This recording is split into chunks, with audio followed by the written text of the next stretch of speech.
नमस्कार। आज हम इतिहास के एक ऐसे वीर की कहानी खंगाल रहे हैं जिनका नाम शायद बहुतों ने ना सुना हो। श्री राम हरक शुक्ल। जी हाँ, ये जानकारी हमें मिली है दुष्यंत शुक्ल सिंहनादी के एक लेख से। हाँ, और ये लेख आधारित है उनके बाबा श्री राम शुक्ल की सुनाई बातों पर। तो मतलब ये एक पीढ़ी से दूसरी पीढ़ी तक आई कहानी है। बिल्कुल, ये मौखिक इतिहास का एक बहुत सशक्त उदाहरण है।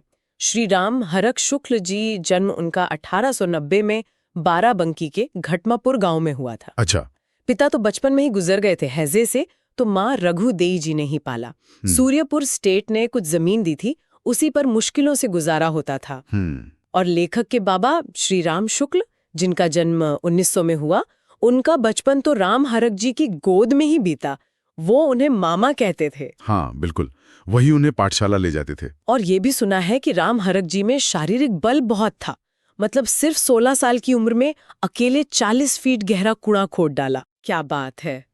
हाँ, व्यायाम का शौक था उन्हें, लाठी चलाने और कुश्ती में भी माहिर थे। जाहिर है ये बल आगे काम आया होगा। बिल्कुल। उनके जीवन में एक बड़ा मोड़ आया जब वो असहयोग आंदोलन के समय माँ के साथ बनारस गए। बनारस? अच्छा। हाँ, वहाँ अंग्रेजों का जो बर्ताव देखा ना, उससे उनका खून खौल उठा। और वहीं उनका संपर्क कुछ क्रांतिकारियों से भी हुआ। तो वहीं से शुरुआत हुई एक तरह से। हाँ, कह सकते हैं। कई अंग्रेजों से तो वहीं भिड़ंत हो गई उनकी। फिर एक दिलचस्प बात हुई। क्या? कुछ चोर डकैतन ये गिरोह ने उन्हें अपने साथ मिलाना चाहा, पर उन्होंने साफ मना कर दिया। बोले कि भारतीयों को नहीं लूटेंगे, सिर्फ अंग्रेजों को। अरे वाह, मतलब निशाना साफ था, अंग्रेजी हुकूमत, अपने लोग नहीं। बिल्कुल। और उन्होंने कई अंग्रेज अफसरों के घर लूटे भी। पुलिस रिकॉर्ड में नाम तो आ गया, पर वो कभी पकड़ में नहीं आए। कमाल है। फिर माँ ने कहा तो गांव वापस आ गए। लेकिन अंदर की आग तो बुझी नहीं होगी। बिल्कुल नहीं। अयोध्या में रामनवमी का मेला था। लेखक के बाबा और कुछ दोस्त भी साथ थे। हाँ। वहां श्रृंगार हाट में कुछ अंग्रेज सिपाहियों को एक पति पत्नी से बदसलूकी करते देखा। बस फिर क्या था? फिर भिड़ गए होंगे। हाँ, अपने साथियों के साथ मिलकर लाठियों से उन सिपाहियों की अच्छी धुनाई कर दी। जबरदस्त। फिर बाबा को तो किसी तरह सुरक्षित गांव भेज दिया और खुद दूसरे रास्ते से निकल गए। लेकिन फैजाबाद में पकड़े गए। कैसे? उनकी लंबी लाठी से पहचान लिए गए। पुलिस ने बहुत टॉर्चर किया, 3rd डिग्री दी कि साथियों का नाम बता दें, खासकर बाबा का। पर उन्होंने बताया नहीं होगा। एक शब्द नहीं, जुबान नहीं खोली। कमाल की हिम्मत थी।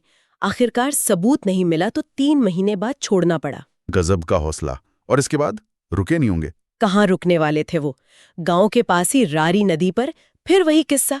अंग्रेज सिपाही एक गांव वाले बाबू बैसवार को पीट रहे थे। तो राम हरक जी फिर पहुंच गए। हाँ, पहुंच गए। सिपाहियों से राइफल छीनकर फेंक दी और हाथापाई शुरू हो गई। कहते हैं उनके एक मुक्के से एक सिपाही वहीं ढेर हो गया, दूसरा भाग निकला। बाप रे, फिर तो मामला बढ़ गया होगा। बहुत। लेकिन यहाँ गांव वालों ने साथ दिया।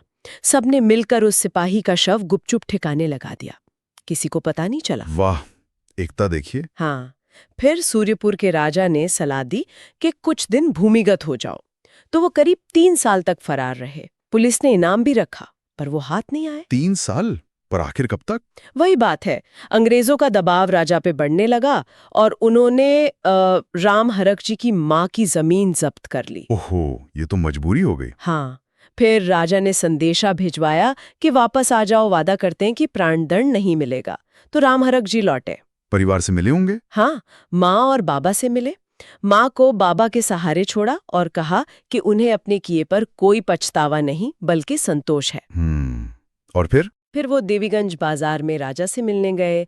वहाँ राजा ने माला पहनाने का नाटक किया और इशारा मिलते ही अंग्रेज सैनिकों ने उन्हें गिरफ्तार कर लिया। ये लगभग 1934 की बात है। धोखा, वादा खिलाफी हुई। बिल्कुल। और सजा मिली आजीवन कालापानी की। अंडमान भेज दिया गया। कितना दुखद। Andaman cellular jail? हाँ, वहां से वो 1939 तक हर 6 महीने पर बाबा के नाम चिट्ठी भेजते थे। जेल के अत्याचारों के बारे में लिखते थे। हिम्मत देखिए, वहां से भी लिख रहे थे। पर फिर मार्च 1939 में डाक से एक अजीब सा पैकेट आया बाबा के नाम। पैकेट? उसमें क्या था? उसमें सिर्फ एक लंगोट थी, एक फट्टे कुर्ते की बाँ और कागज का एक टुकड़ा जिस पर बस अंग्रेजी में लिखा था, राम हरक इज डेड। ओ, ये क्या तरीका था बताने का। बहुत क्रूर। बेहद। बाबा ने फिर इन्हीं चीजों को रखकर उनका अंतिम संस्कार और 13वीं की। माँ रघुदई का क्या हुआ? वो 1950 तक जीवित रहीं। उनका अंतिम संस्कार भी बाबा ने ही किया। वो अपना घर बाबा को सौंप गई थीं। और एक और बात थी शायद, सपने वाली। हाँ, वो भी एक अजीब संयोग है। बाबा बताते थे कि उन्हें अक्सर सपने में रामहरक मामा दिखते थे। कहते थे, मैं तुम्हारे घर आ रहा हूँ, अपना घर देना, मैं खूब पढ़ूंगा। अच्छा। और फिर 1944 में लेखक के छोटे चाचा हरिशरण शुक्ल का जन्म हुआ और बंटवारे में संयोग से उन्हें वही रामहरक जी वाला घर मिला। कमाल है। तो ये थी श्रीराम हरक शुक्ल की कहानी, जो श्रीराम शुक्ल जी यादों और दुष्यंत शुक्ल सिंह नादी के लेखन से हम तक पहुंची। बिल्कुल, एक ऐसे गुमनाम नायक की कहानी जिसने अन्याय और गुलामी के आगे कभी सर नहीं झुकाया। उनका जीवन साहस, आत्मसम्मान और अपने लोगों, अपने गांव, देश और नारी अस्मिता के लिए लड़ने का प्रतीक है। सही कहा। और ये हमें याद दिलाता है कि आज़ादी की लड़ाई सिर्फ बड़े नेताओं या किताबों के पन्नों तक ही सीमित नहीं थी। न जाने कितने ऐसे स्थानीय वीर थे जिनके बलिदानों पर यह आज़ादी खड़ी है। बिल्कुल।